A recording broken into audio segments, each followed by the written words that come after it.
episode 4 of Lord of the Rings, The Rings of Power has dropped, and we are now halfway through the first season. And part of me wants to say this is the best episode so far. It's full of Easter eggs and references to the First Age, and many legendary figures. There's a lot of deep cuts into the rich lore of Tolkien. But is that enough to mask the usual flaws? Let's find out.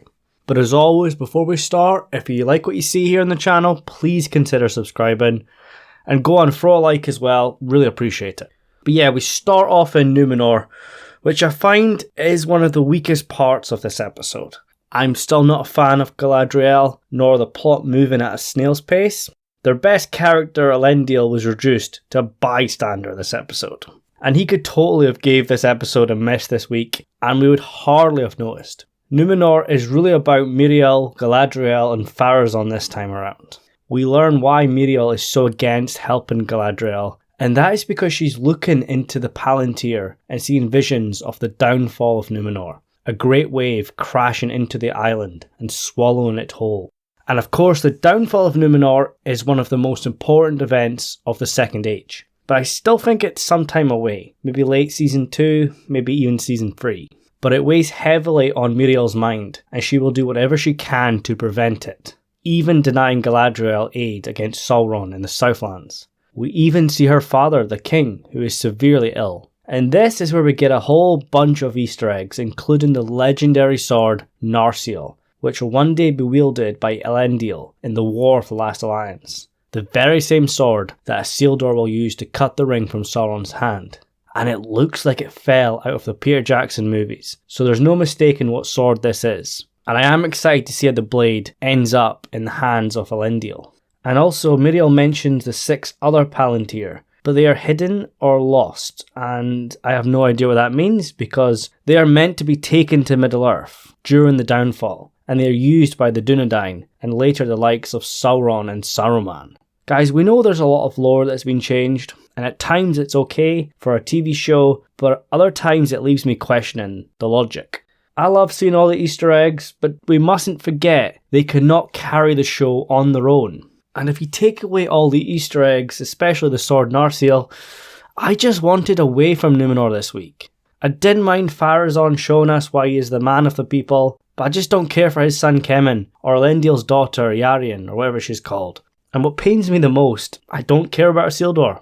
Obviously there's something called character development, and no, Isildur will grow into the king we know, and Iarian will likely be sided with the king's men over her family. She might even help build the Temple of Morgoth. But right now I'm more invested in what's happening with the dwarves, or the turmoil in the Southlands with Adar. I have no feelings for Galadriel, I just don't like her as a character, so I think that's a massive factor. But every time Halbrand is on screen my ears do perk up. I'm still convinced he is Sauron. He manipulates Galadriel and Pharazôn and everyone else in earshot, but part of me is concerned he's just a red herring, and that would be disappointing. The main appeal of this show is the question, who is Sauron? Whether it's Halbrand, Meteor Man, Adar or someone else. But yes, Numenor was the least interesting for me. I'm glad they finally agreed to help Galadriel after they witnessed the white tree shed its petals. And you know Pharazôn has a plan. He's going through with it, but it won't be plain sailing. Now for the Dwarves of Khazad-dum. Best storyline, best characters, this is the place to be. Of course it is a shame there's a big scary fire demon living in the basement, but still, just keep quiet, don't wake him up. But perhaps they've already seen signs of his presence. The mountain speaking and shaking perhaps might be him rolling over in his sleep. And he has appeared in the trailer, so he has to show up at some point. But Durin the Fourth is still my boy. His friendship with Elrond is the best character pairing on the show. And if I'm being honest, part of me just wants a full episode in Moria, with Durin, Disa, their kids, their dad, the king, and Elrond. Out of all the characters on the show, the dwarfs are my favourite. They look the best, and they just feel like how dwarfs should be. And it's a blast when they're on screen. And Durin the Third is just so regal. If you think about a dwarven king in fantasy, this is what he would be. And even though the two Durins have different views on the mining of Mithril, I'm glad they're still close, and we don't get that bad father trope. And the scene where they speak after the mining incident, and then agree on Durin the Fourth going to Lindon to try and figure out what Gil-galad's up to, is one of my favourite in the entire series. It's up there with when Elrond swears an oath to Durin on his father's name, not to tell anyone about Mithril. which of course is the main story in Khazad-dum this week, the discovery of the legendary metal mithril. And I loved how it was Elrond that gave it its elven name. But just don't make him hand that little bit of ore over to Gil-galad and Celebrimbor. I get he's loyal to his king, but I don't want to see him betray his friend. I do believe he will be tricked, or it will be taken against his will, but just don't ruin that moment. Don't ruin their friendship. This episode made Elrond one of the top characters for me. Don't screw it up. My only complaint is I am confused how much time has actually passed. Is this story non-linear, or have they just not considered a timeline? Are they careless?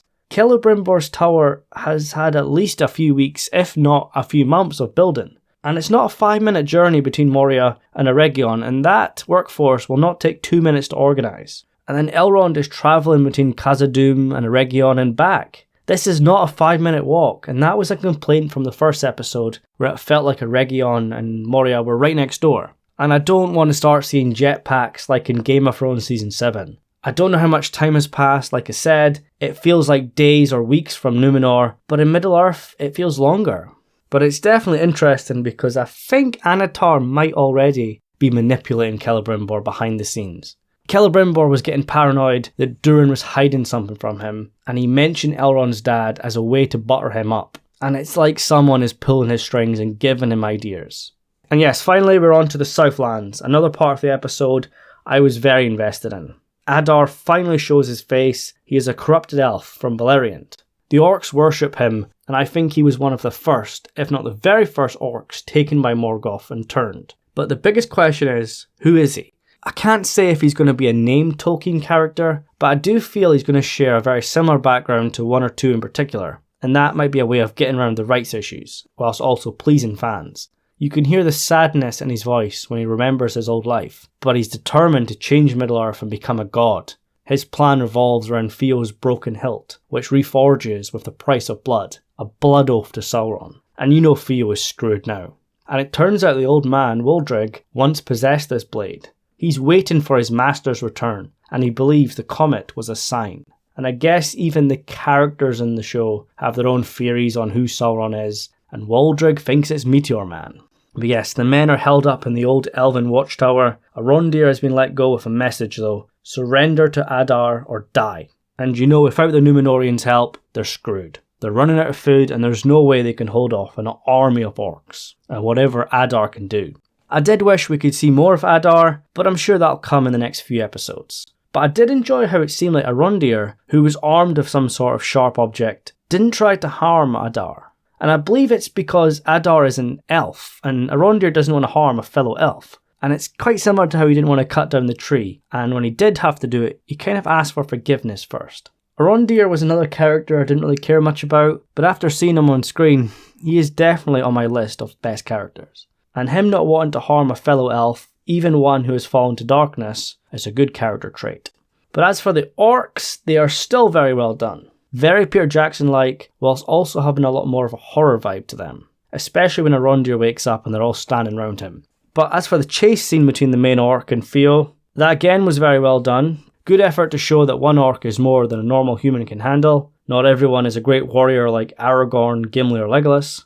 And that goes back to episode 1 when it took everything that Bronwyn and Theo had just to kill one orc, and they got lucky. It takes someone as skilled as Arondir to fight them. But as for the slow motion chasing through the woods, when Arondir catches an arrow, okay, fair enough, we're used to Legolas performing improbable feats, but they need to be careful and not turn Arondir into the Hobbit version of Legolas. We could argue that was a bit over the top, but I did like how sunlight came into play and stopped the orcs leaving the forest.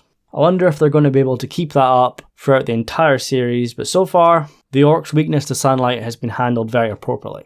But yes, another strong outing in the Southlands, and the mystery of the hilt is rather gripping. But I think we need more of Adar. And overall, this is probably the best episode for me. Keeps getting better every week. There's a lot of time left, there's a lot of promise here, but at the same time, a lot of the issues need to be taken a look at when we get back to the writer's room. But guys, I want you to post your thoughts on episode 4. Tell me your favourite scene as well. For me, it had to be Elrond and Durin's oath, or the two Durins together.